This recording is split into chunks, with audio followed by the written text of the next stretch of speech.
수려하고 수려하죠. 이게 바로 구곡동 계곡입니다.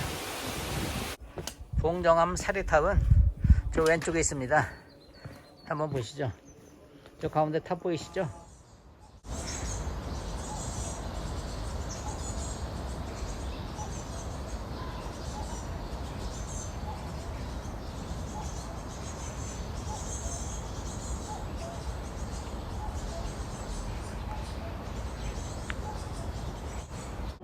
봉정암 사리탑 전망대에 왔습니다. 뒤로 사리탑 보이시죠? 앞으로는 웅장하고 웅장한 용화장성과 공룡능선이 좌우로 펼쳐져 있습니다. 엄청난 풍경입니다.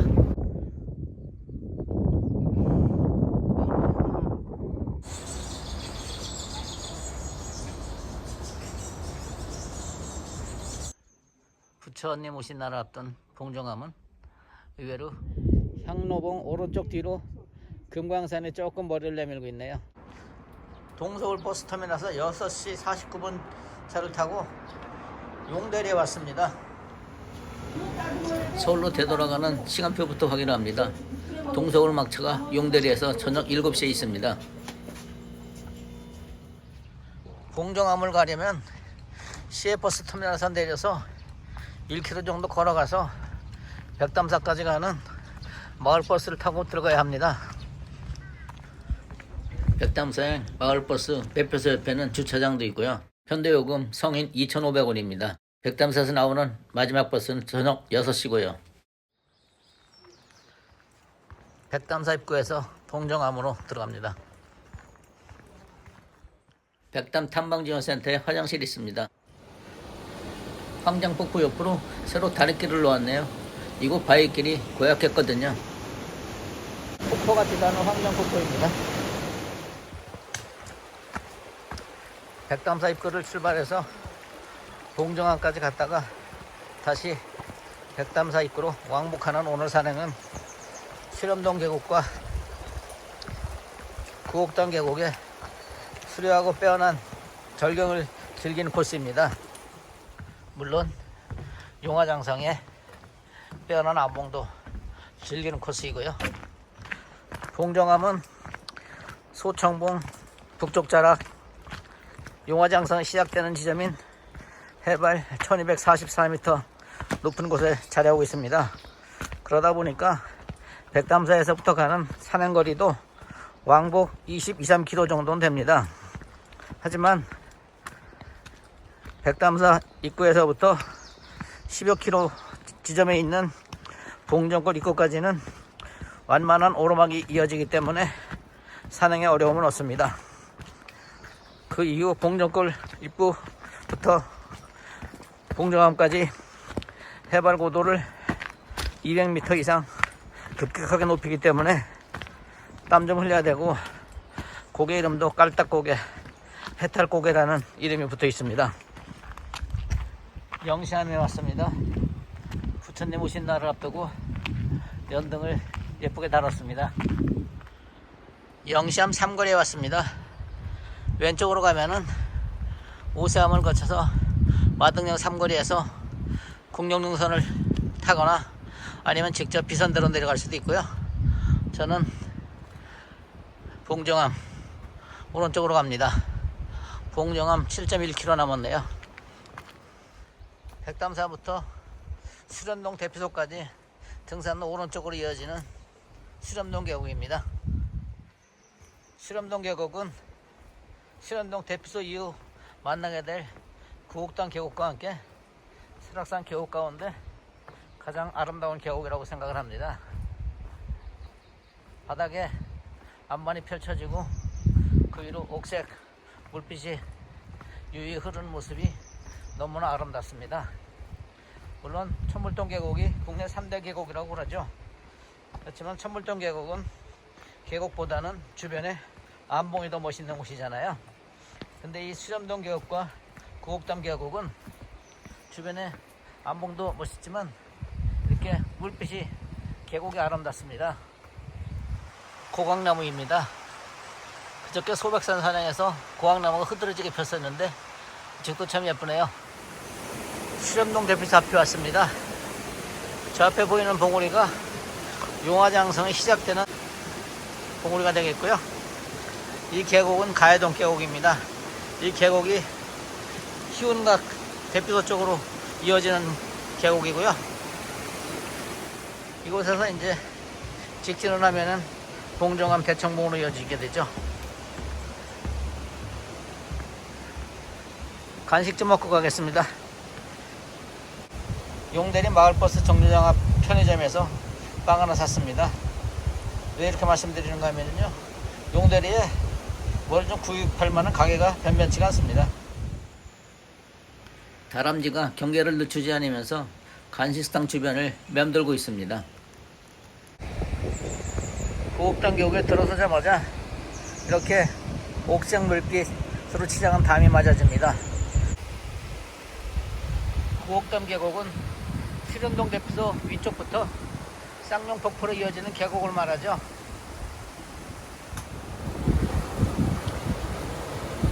가을철에 단풍이 참 아름답겠죠. 봄철 연두빛은 가을철 단풍을 의미하잖아요. 하얀 암만과 옥상 물빛이 어우러져서 아름다운 다음에 극치를 보여줍니다. 이보다 더 아름다운 풍경을 어떻게 어디서 볼 수가 있겠어요. 오늘 산행은 부처님 오신 날을 맞이하는 동정사 풍경을 보고 싶어서 길을 나섰습니다. 불교 쪽에서는 부처님 오신 날이 가장 큰 행사죠. 불교하면 뭐가 생각나나요? 나무아미타불, 연불이 생각나죠. 연불도 수행 과정의 하나라고 합니다. 원효대사가 정토사상을 들어와가지고 나미아미타불을 10번만 외우면은 극락에 갈 수 있다고 하면서 불교를 설파했다고 하죠. 저는 불자는 아닙니다. 저렇게 돌탑을 쌓는 것도 하나의 소원을 이뤄보고 싶은 욕망이잖아요. 그러면 나미아미타불은 무슨 뜻일까요? 결론부터 말씀을 드리면은 불교에서 말하는 극락세계에 계신 아미타불께 귀의한다는 뜻이라고 합니다. 남령남자 없을 무자인 나마아미타불의 나무는 산스크리트어의 나마스를 중국식으로 표기한 것이고 중국어로는 나무라고 한답니다. 이를 우리는 나무라고 읽게 된 것이고요. 나무는 귀의하다는 뜻이라고 하고요. 그리고 아미타는 단어적인 의미만 놓고 보면은 헤아릴 수 없는 광명과 헤아릴 수 없는 수명을 의미한다고 합니다. 그래서 남의 아미타불은 헤아릴 수 없는 광명과 헤아릴 수 없는 수명인 아미타불에게 귀의한다는 의미라고 합니다. 불교에서는 사바세계, 현세계에서는 윤회사상을 말하고 있잖아요. 그런데 극락세계에서는 윤회사상을 뛰어넘어서 무량수, 영원한 수명이 이어진다는 거죠. 요즘 산행을 하다가 절근처를 가다 보면은 석가모니불을 외우는 연불 소리를 많이 듣습니다. 부처님 오신 날은 석가모니 부처가 태어나신 날이잖아요. 석가모니 부처는 불교 그 자체로 하면 되겠고요. 석가모니 부처님은 출가하기 전에는 시타르타 왕자였죠. 시타르타는 산스크리트어로 소원 성취를 의미한다고 합니다. 또는 소원을 이루어주는 사람. 석가모니는 젊을 때부터 이름 자체가 범상했습니다. 29살에 출가를 했고 35살에 대각을 하면서 큰 깨우침을 얻으면서 생로병사를 다 내려놓았다고 하잖아요. 그리고 사바세계, 현존하는 세계에서 살아계시는 부처님으로 일컬어졌고요. 공정암을 가면서 나미아미타불 관세음보살의 의미와 석가모니 부처님에 대해서 좀 알아봤습니다. 연화담입니다. 연화담에 오니까 등 뒤로 용화장성에 웅장하고 웅장한 암벽들이 응원해주고 있습니다. 봉정골까지는 완만한 경사길이 이어진다고 했지만 이런 계단이 없을 순 없죠.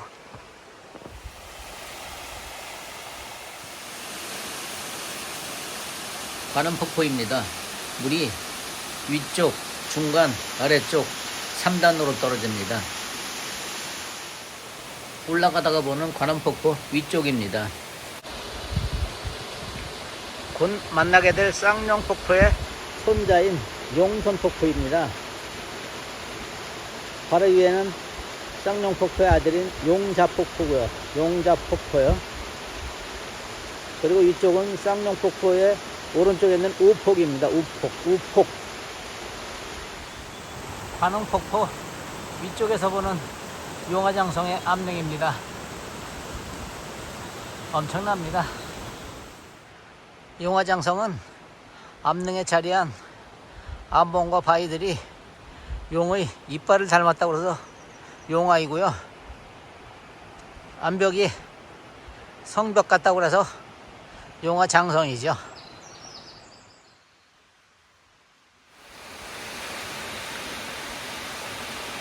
쌍용폭포입니다. 올라오면서 용성폭포에서 볼 때 용성폭포가 이어진 것처럼 하나처럼 보이던 폭포거든요. 근데 분명히 다른 폭포죠. 그리고 이쪽은 봉정골에서 내려오는 폭포입니다. 두 개의 폭포가 모여서 쌍용폭포라고 부릅니다. 쌍용폭포와 그 아래 자리한 용자폭포, 용소폭포에 대한 설명이 자세히 나와 있습니다.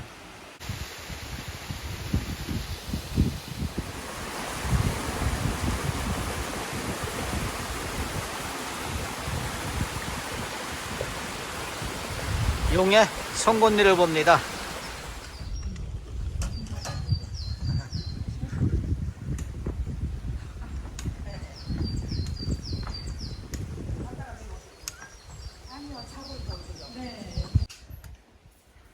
백담사에서 10.1km 왔네요. 0.5km 남고.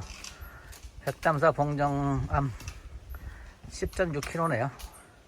왕복 21.2km. 해탈고개 앞입니다. 전에는 깔딱고개라고 그랬었는데 해탈고개라는 아주 멋진 이름을 붙여줬습니다. 해발 1050m고요. 지금부터 사자바위까지 아주 가파른 길이 이어집니다. 그야말로 해탈하는 고개입니다. 올라가는 길은 돌길도 있고 험악한 돌길이죠. 계단길도 있습니다. 산행을 인생길에 비유를 하죠. 올라가는 길도 있고 내려가는 길도 있고 험한 길도 있고 평탄한 길도 있고요. 그리고 정상에 올라가면은 반드시 내려와야 하고요. 해탈고개 올라가는 길이 참 힘들고 힘듭니다. 힘들어 쉴 겸 뒤돌아봤습니다. 해탈고개를 다 올라왔습니다. 고도를 130m 높이는데 12분 걸렸습니다. 사자바위를 좀 보고 가야죠. 앞에 보이는 바위가 사자바위입니다. 여기서 조망이 일품입니다.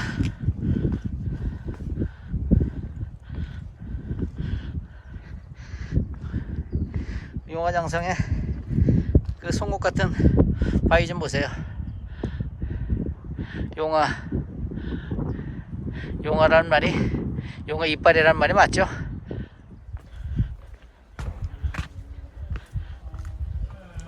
봉정암에 왔습니다. 3시간 50분가량 걸렸습니다. 지금 가운데 부처바위입니다. 봉정암에 오면은 저 앞에가 새로워지는 법당이거든요. 법당에 가봐야 되고요. 또 여기가 정멸보공이잖아요. 산에 태블을 가봐야 되는 거죠.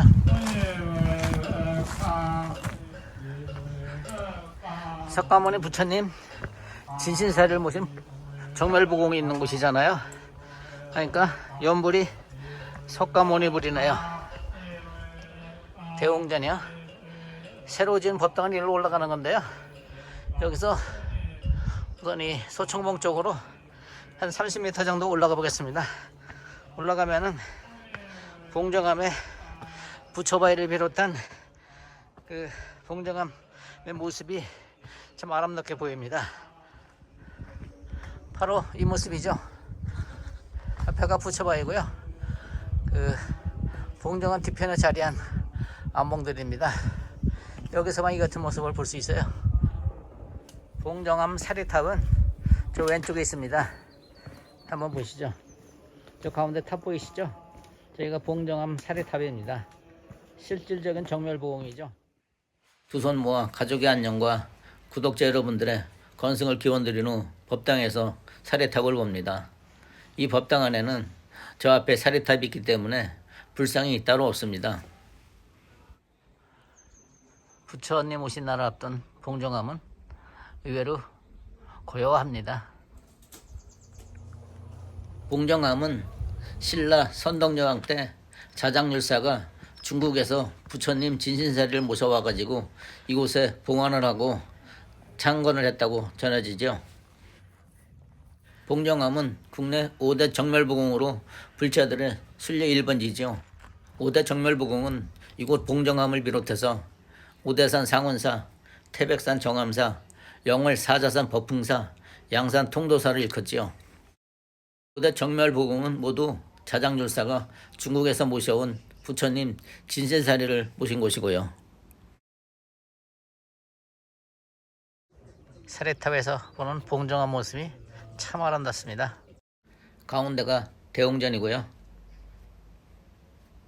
왼쪽에 부처바위입니다. 부처 형상을 꼭 닮았죠?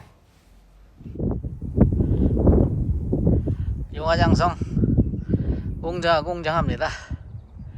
연두색과 어울려서 더없이 아름답습니다. 사리탑 전망대에 서면 왼쪽으로 용화장성, 오른쪽으로 공룡능선이 웅장하게 다가옵니다. 가운데 안봉이 오세암 앞에 만경되고요. 그때 아저씨 갔었어. 지나가서 알게 돼서. 저 화면 가운데로 하얀 점 보이시나요? 네, 보이겠죠? 저희가 향로봉이고요. 향로봉 오른쪽 뒤로 금광산에 조금 머리를 내밀고 있네요.